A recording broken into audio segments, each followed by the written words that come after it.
Bonjour tout le monde, j'espère que vous allez bien. Aujourd'hui, on va faire le cours de mesure de la masse des solides et des liquides. اليوم إن شاء الله نديرو الدرس ديال mesure de la masse des liquides et des solides. في هذا الدرس خصنا نخرجو فيه من ثلاثة الحوايج. أول حاجة نعرفو شنو هي لا ماس، نعرفو طابلو دو كونفرسيون. ثاني حاجة نعرفو الميزير ديال لا ماس ديال السوليد، نعرفو كيفاش نقيسو الكتلة ديال السوليد. ثالث حاجة نعرفو كيفاش نقيسو الكتلة ديال الليكيد، mesure de la masse du liquide. نبداو بالنوسيون ديال لا ماس. سي كوا لا ماس؟ شنو هي المادة؟ لا ماس دان كور est une grandeur physique. الكتلة ديال واحد الجسم هي مقدار فيزيائي، هي على quantité de la matière، مرتبطة بكمية المادة. on la symbolise par la lettre M. كرمزو ليها بحرف petit m صغيرة. La masse d'un corps exprime la quantité de la matière qui contient dans ce corps. يعني الكتلة ديال الجسم كتمثل لينا كمية ديال المادة اللي كتواجد في هذاك الجسم. المفهوم ديال لا ماس. Dans le système international, l'unité de la masse est le kilogramme. في النظام العالمي الوحدة ديال لا ماس هي الكيلوغرام. l'unité usuelle de la masse est le gramme. الوحدة العملية هي الغرام. هذا هو طابلو دو كونفرسيون. حتى الفيديو الجاي ان شاء الله ندير على فيديو نشرحو مزيان. هنا الميليغرام، السنتيغرام، ديسيغرام، الغرام، ديكاغرام، هكتوغرام، كيلوغرام، كينتال، طن. طابلو دو كونفرسيون كيصلح لينا بغينا نحولو من يونيتي ليونيتي، من وحدة لوحدة. مثلا عندنا 1 كيلوغرام بغينا نحولوها لغرام، شحال كتساوي؟ 1 كيلوغرام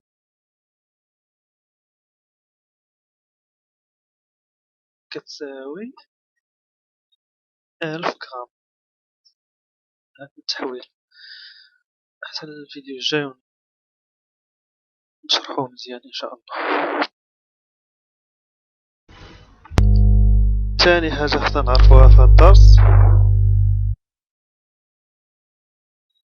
هي mesure de la masse d'un solide. قياس ديال الكتلة ديال السوليد. خصنا نعرفو كيفاش نقيسو الكتلة ديال السوليد. comment mesurer la masse d'un solide. pour mesurer la masse d'un solide on utilise une balance. باش نقيسو الكتلة ديال واحد السوليد ديال واحد الجسم صلب كنستعملو بالونس ميزان. عندنا جوج ميزانات، كاين بالونس الكترونيك، بالونس اوبيرفال.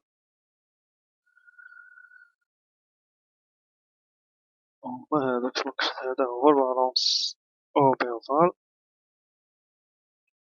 وهذا بالونس الكترونيك.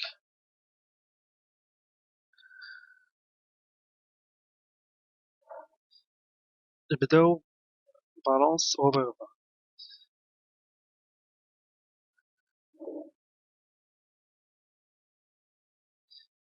Pour mesurer la masse d'un corps solide à l'aide d'une balance Roberval, on utilise les masses marquées et ensuite les étapes suivantes.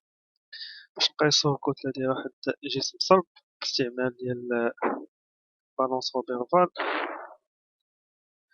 نستعملو لي ماس ماركي. لي ماس ماركي هما هادو. كنتبعو هاد المراحل.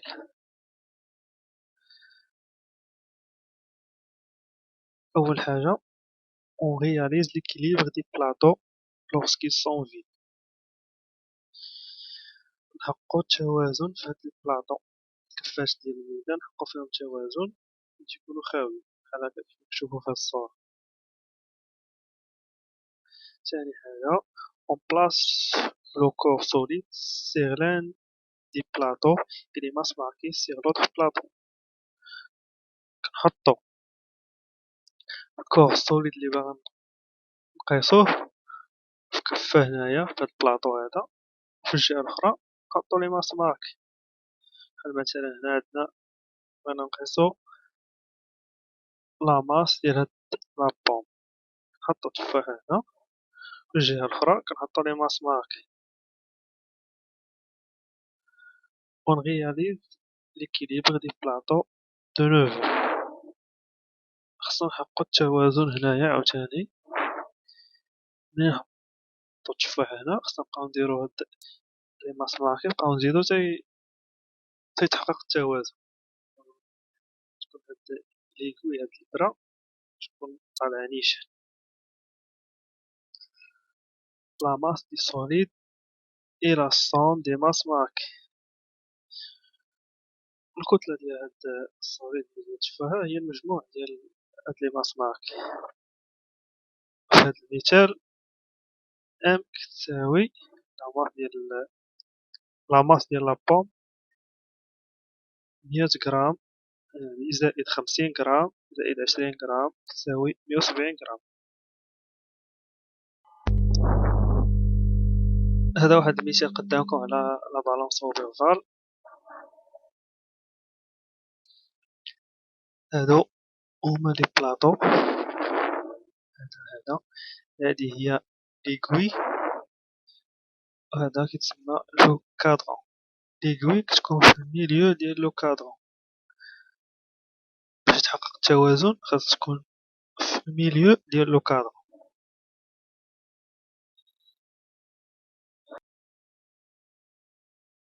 هادو هما لي ماس ماركي.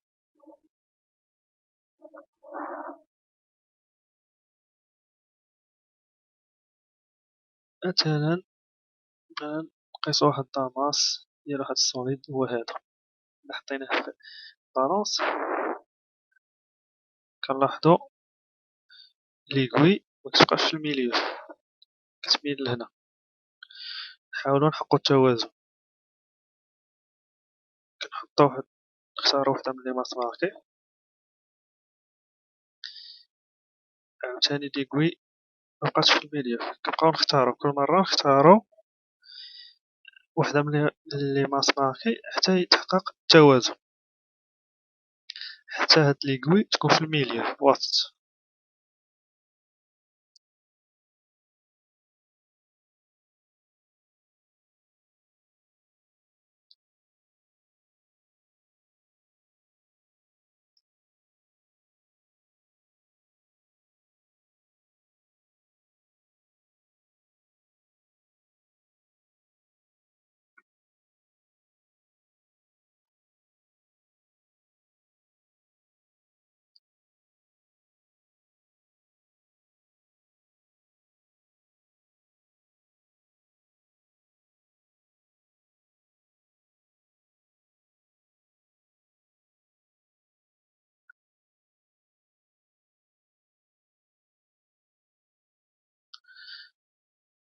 بهاد لي ماس ماركي لاحظنا تحقق ليكيليبر هنايا. ليكوي جات في الميليو ديال الكادر. لا ماس ديال هاد الكور سوليد هو لا صوم ديال هاد لي ماس ماركي.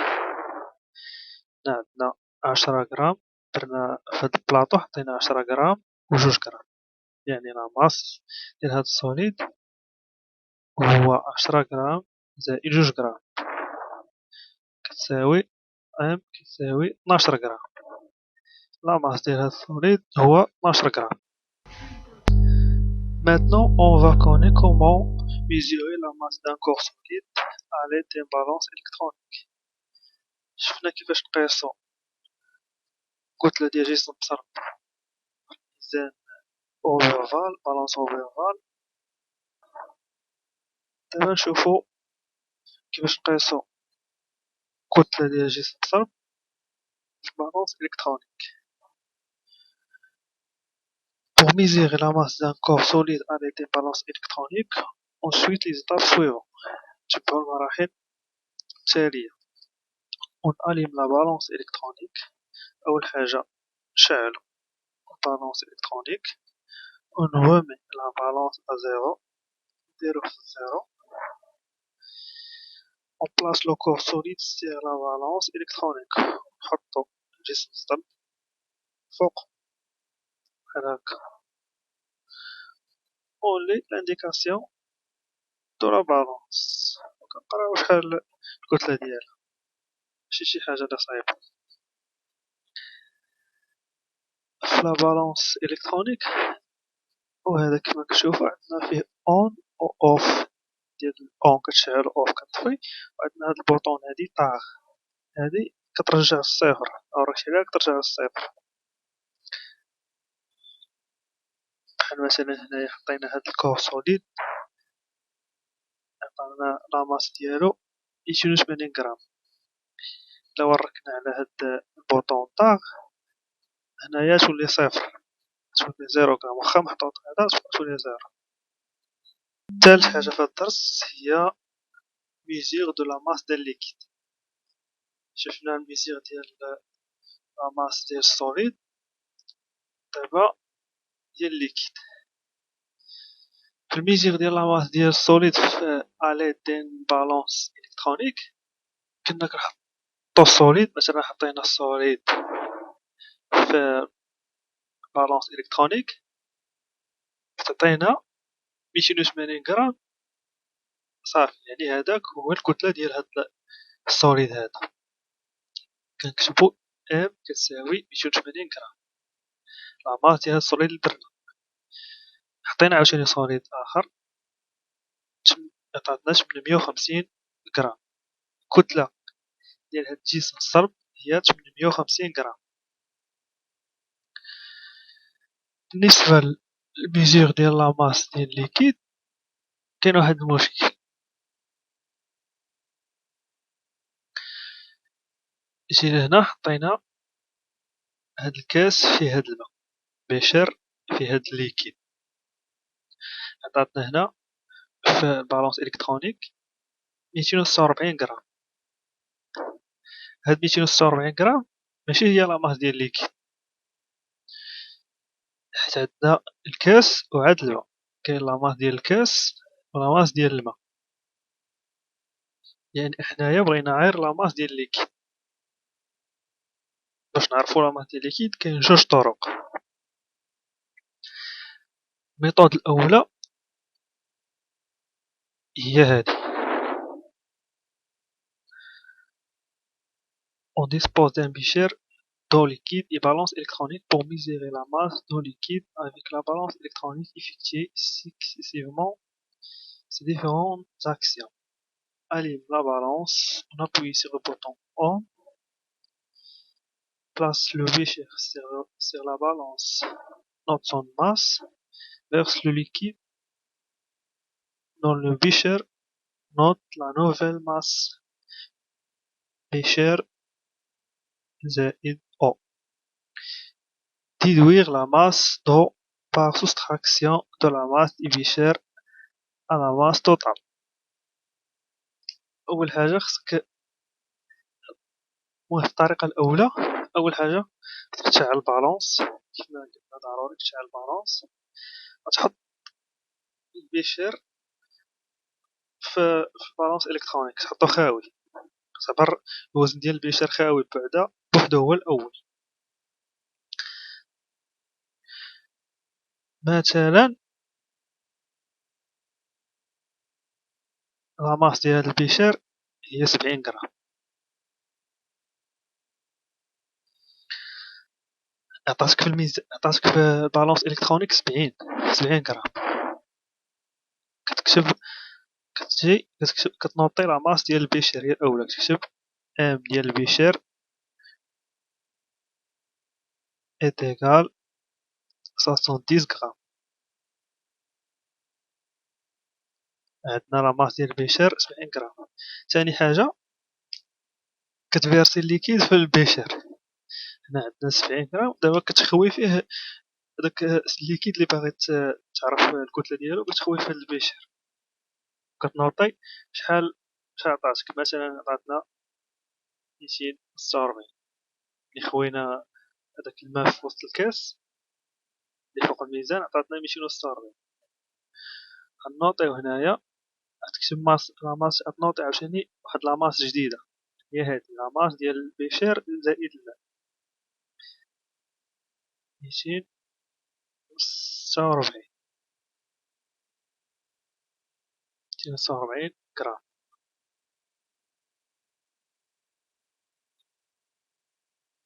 كنا في الأول درنا لا ماس ديال البيشير بوحدو نزلنا الماء، دابا عندنا لا ماس ديال البيشير والماء.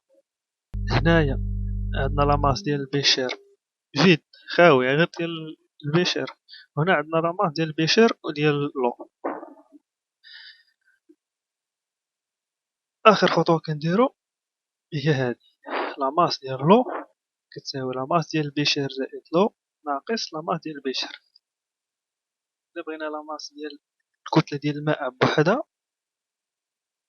كناخدو الكتلة ديال الكاس وسطو الماء وكنقصو منها الكتلة ديال الكاس باش كتعطينا الكتلة ديال الماء بوحدها. يعني غنديرو 246 غرام ناقص 70 غرام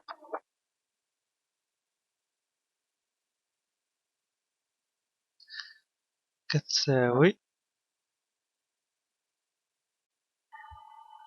176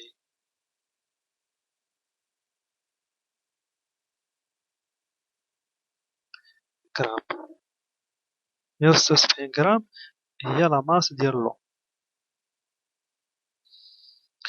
وكاين الطريقة الثانية هي هادي ساهلة حتى هي بحال الأولى.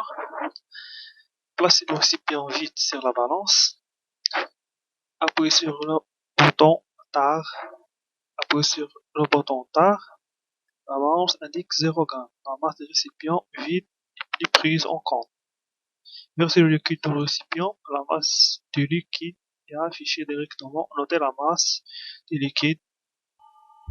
هنايا كنستعملو هاديك لا بوطون طار كما قلت لكم من قبل. الا حطينا الكاس فوق البالونس وحطينا 70 غرام ووركنا على بوطون طار غتحيد 70 تولي 0 غرام. واخا محطوط الكاس الكتلة ديالو متبقاش تولي 0 غرام. من بعد كتفيرسي لو ليكيد و لا ماس اللي كيعطيك في الميزان هداك هو لا ماس ديال لو. طريقة ساهلة هادي. مثلا حطينا كاس هنايا، هذا مثلا هو الكاس عطاتنا 70 غرام.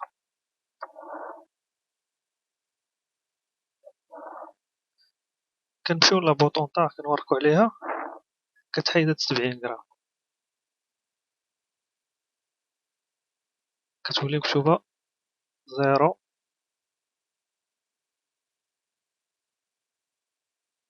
غرام. واخا الكاس محطوط كتولي مكتوبة 0 غرام.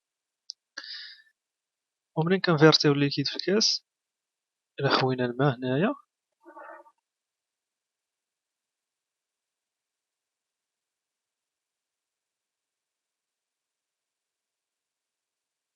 تتعطينا الكتلة ديال الماء اللي هي 176 غرام. هذه هي الطريقة الثانية كنستعملو لابوطون طار. واحد المثال على ميزيغ دو لا ماس تاع الليكيد. هذا عندنا هو لا بالونس الكترونيك.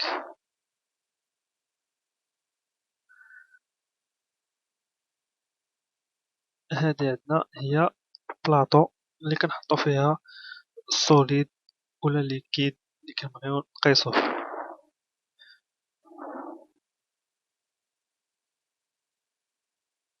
هذه هي ليكرون اللي كتعطينا لا فالور ديال لا ماس شحال كتساوي.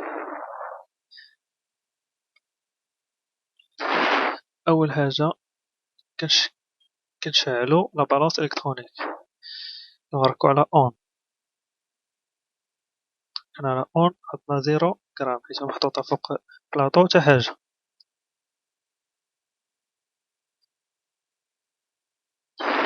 نجيبو هاد البيشير نحطو فوق بلاطو، عطاتنا في بالونس 49.1 غرام، يعني لا ماس ديال هاد البيشير 49.1 غرام.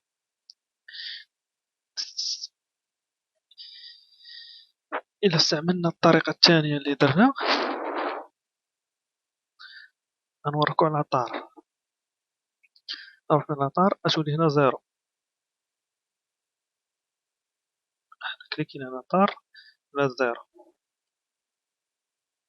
دابا نفيرسيو الليكيد،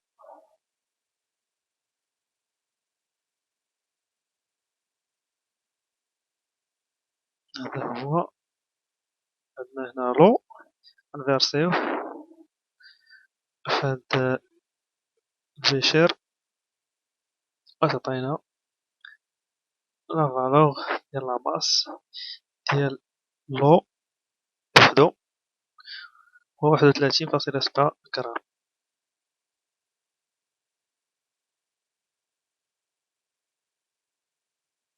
هادشي اللي كاين في هاد الدرس، نتلاقاو في الفيديو الجاي ان شاء الله. السلام عليكم.